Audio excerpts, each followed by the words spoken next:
Auniche Audanse. In this video, we're going to dive into the first of the Advanced Beginner Bambara dialogues. So let's have a little listen.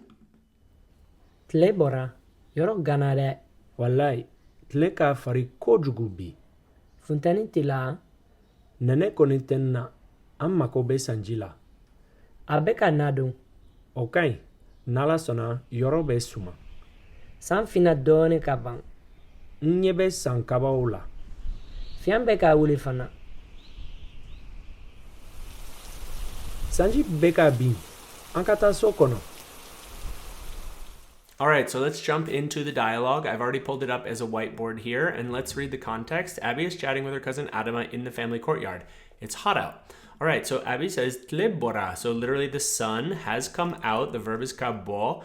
Yorogana.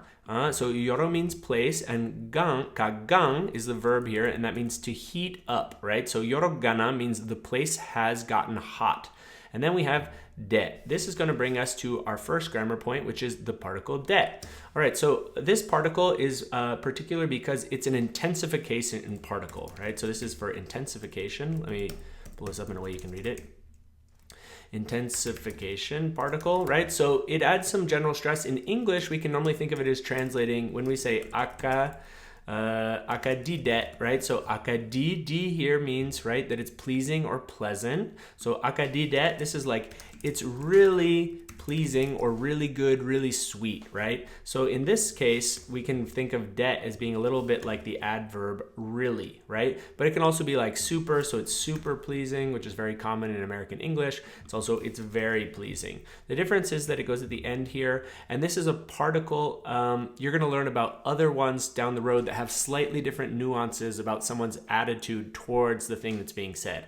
But in this case, just know that they generally appear at that det will appear at the end of the utterance or the sentence, right? So you can say, okai det, like that's really good, right? You can also say, ibe bamana kamfo det. So you speak Bambara indeed, or you really speak Bambara, as in you speak it really well. And you can also say in the negative, right? So if you were kind of like, no, man, you don't speak Bambara, you can say, ite bamana kamfo. Ite bamana kamfo det.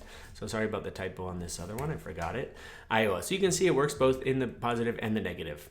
All right, so let's keep going. So if we're back in our dialogue here, we have Adama says, walai, right? So in the name of God, or by the name of God, this is an interjection. It comes from Arabic, right? And then he's saying, I swear. So he's kind of like saying, for real, man.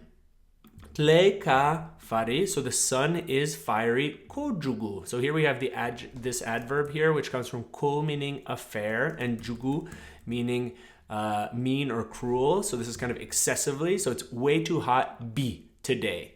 All right, and then Abi says funteni tila. So in this one, we have our second grammar point. So we're going to talk about that in a second. But first, we have the noun funteni. So funteni means heat or hotness, right? It's when something is hot out, right? So it doesn't have to do with general like, oh, it's hot in your house or whatever, but rather like it's hot out. That's the environment.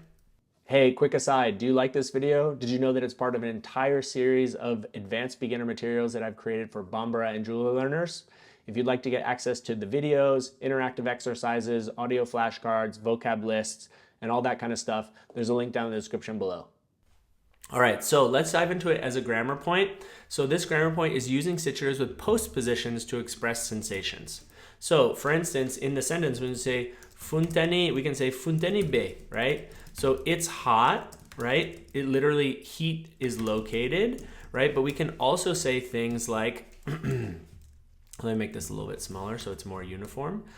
So if we say funteni be, but we can also say, for instance, funteni be una. So heat or hotness is located me upon. So in this, we're expressing the sensation of I'm hot, as in I'm sweating, it's way too hot out, right? So literally, heat is upon me. And we can use this is very typical in Bambara and Dioula and Manding in general to express the idea of sensations, is that you'll use a situative with a postposition. So here we have the postposition na, and this is the situative to express things like this. So let me give you a few examples. For instance, you can say, Kongo te anna, meaning hunger isn't us upon, right? So this is we aren't hungry, right? So you can see in English, we do this very differently. We would say I'm hot or we aren't hungry. So they kind of function just as an adjective.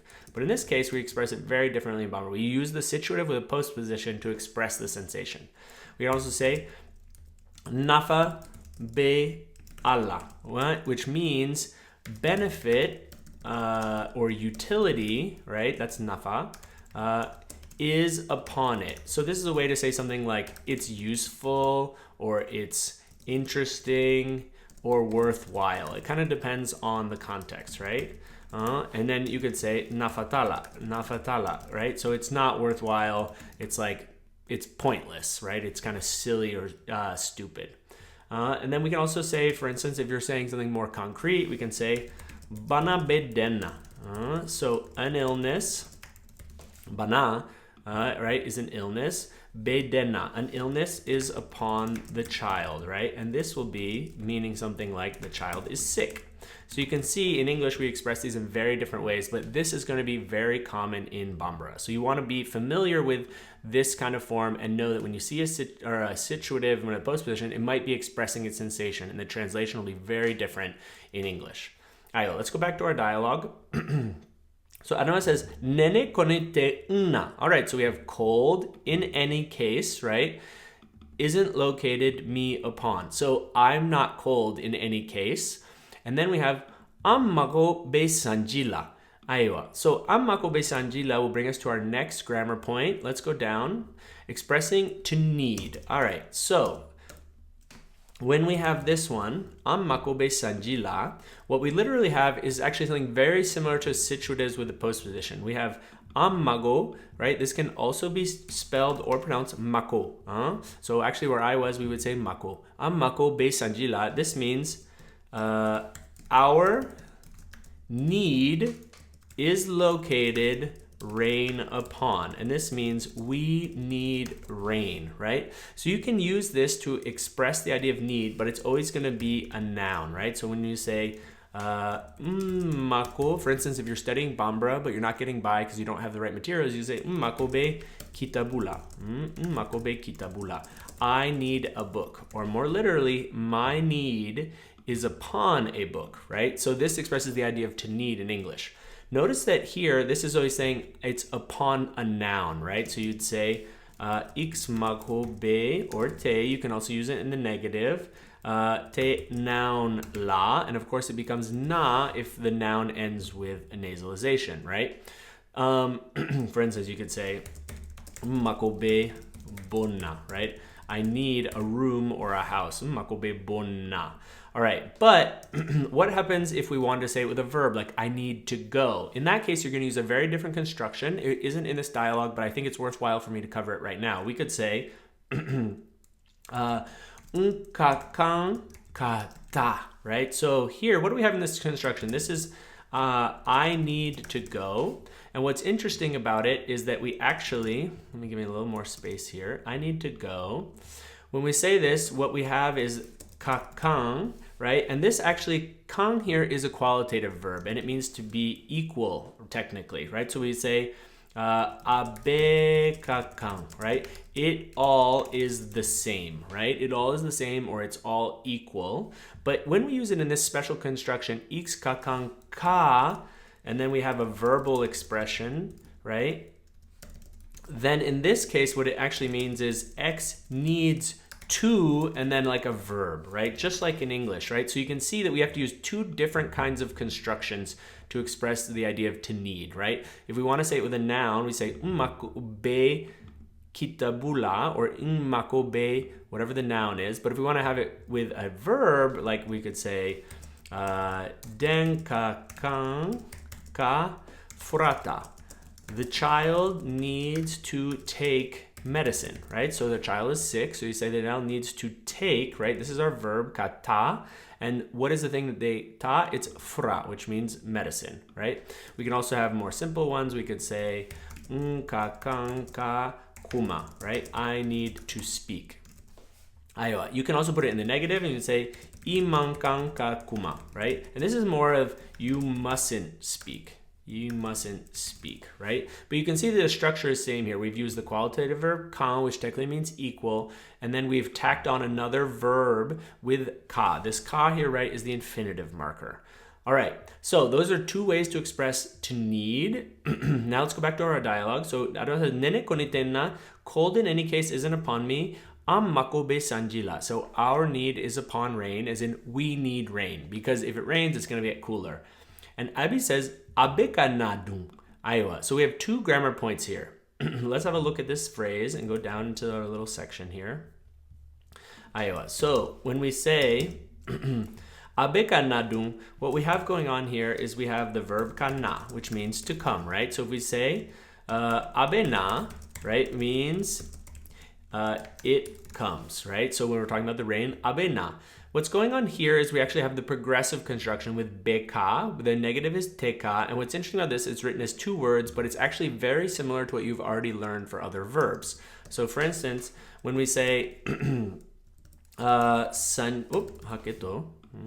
if we say sanji be na, rain is coming, or rain comes, literally, rain comes. But if we want to say rain is coming, then, and that's explicitly progressive form, then we can say sanji beka na.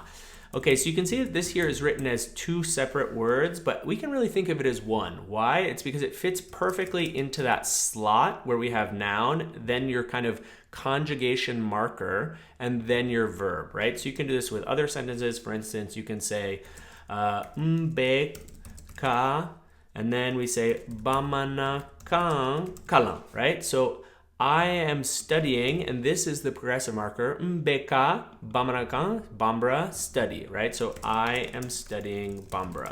And if you want to make it negative, all you have to do is say nteka bamana kan kalang, right? So this kind of expresses explicitly the progressive. And this is a more kind of Bambara form. Later, we will learn a little bit more about the way that in Dioula varieties, people tend to use and express progressives. But you can use this form and everyone will understand it. You might just sound slightly more Bambara or Malian. Iowa. So let's leave it at that for now. We come back up to our dialogue and he says, Abeka nadung. All right, so we had the other grammar point, which is number 5. So let's take our sentence again and let's go back down and have a little look at it since I didn't go into it in detail. So here we have dung. So you actually know this. So when we say abeka na, right, this we already know is it is coming, right? We have the beka, which is the progressive, and then the verb na. So what's that dung doing? Dung there is a contrastive particle. So when I say contrastive particle, what I mean is that it draws a contrast about the topic, right? So it's kind of, that might sound a little bit abstract. So let me give you another way of saying it, is that it highlights the way that a particular piece of information is different or contrastive from what's going on or what someone was thinking. So you actually already know this when we say somorodung, right? And we said, and what about, right? This is in greetings, and what about the family, right? And I told you that this word doesn't technically mean and, right? It's actually this contrastive particle. And this is where we see a way that it's used in another way. So here, when we say abeka nadung, what actually this is kind of referring to is it's saying, it's drawing the contrast where in the dialogue, right, we have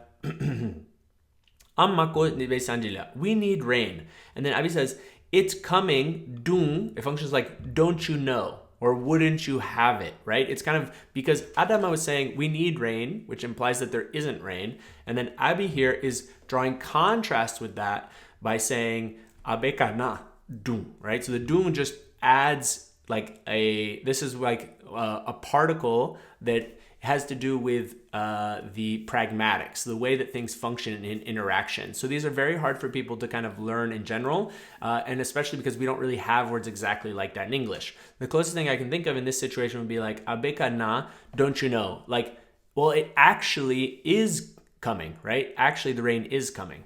All right, so you just want to know that that exists. You don't need to master it, but let me give you a few other examples of the way that this could be used. For instance, someone could say, like if you're in a situation, people were debating whether someone went out last night or whatnot, someone could say, mabo, mabo. I didn't go out, right? I didn't go out. I didn't go out. And you could say, if you were like, oh, actually, I did go out, you could say, ne dumbora, ne dumbora. I, for my part, or went out. Or I, on the other hand, right? So you can see that's where it's drawing contrast, right? So you just want to be able to recognize this dung. The other thing I would point out, though, is that in Bambara, it's pronounced dung. In Dioula varieties, you might sound it a little bit more like do, right? And we've seen this already when we say somogo dung, and it could be somogo do, and it's the same thing here. So you could say ne do bora, or ima fonye do, ima fonye dung, right? And it pronounced do. This would be something like you didn't say it. So we have the verb here, ka fo. This is our negative marker, right? And then we have it. So you didn't say it, me too, do. So that'd be like, but you didn't say it to me, right? So the but though really is this bit here, right? Do, right? So, but you didn't tell me. But you didn't tell me. All right, so I hope that gives you a sense of this contrastive particle. Even if you don't master its usage, keep your ears open for it and you will notice it. And then you're just gonna want to kind of know that you understand it and think about how can you use it yourself down the road. All right, so let's come back to our dialogue. So Abby says, Abeka nadu. So the rain is coming actually. And Adama says, okay, that is good. Nala sona. So we can learn this as a fixed expression. This means God willing. It's a little bit like in Arabic when we say inshallah, meaning God willing. All right, so if we broke this out, it's actually ni ala sona. The verb here is kason, which means to accept, right? So God willing or God accepting. If God accepts, we'll talk more about this kind of construction later. For now, learn it as kind of a fixed expression. Nala sona. Yoro besuma, meaning the place cools, right? So in English, you might say the place will cool, but here the place cools. All right, and then Abby says, San finadoni kaban. So the sky has blackened, right? We have fin, and we've used it here. We've put it into the accomplished or the past. So san fina, the sky has blackened a little bit already, right? So kaban means already. What's interesting here is it actually comes from the verb kaban, right? So kaban, right, means to be over, right? And then ka here would be the infinitive marker. It's written as one word because it's kind of been grammaticalized, but you can see that it comes from to finish or to be over, right? So kaban, already.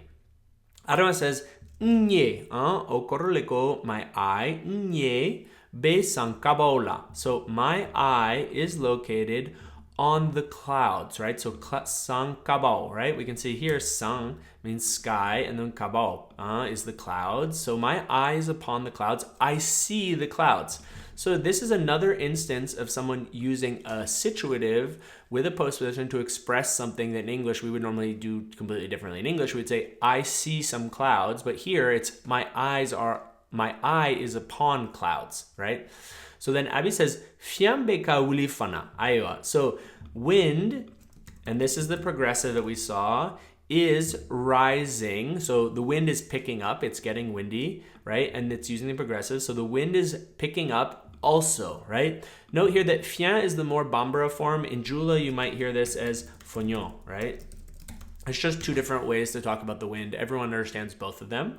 And then Adama says, and this is because the rain actually started. Sanji beka bin, right? So beka here is the progressive. So rain is falling, right? This is our verb kabin, to fall. And beka is the progressive. And then he says, ankata sokono. All right, so ankata obviously means let's go. So is the house inside. So let's go into the house.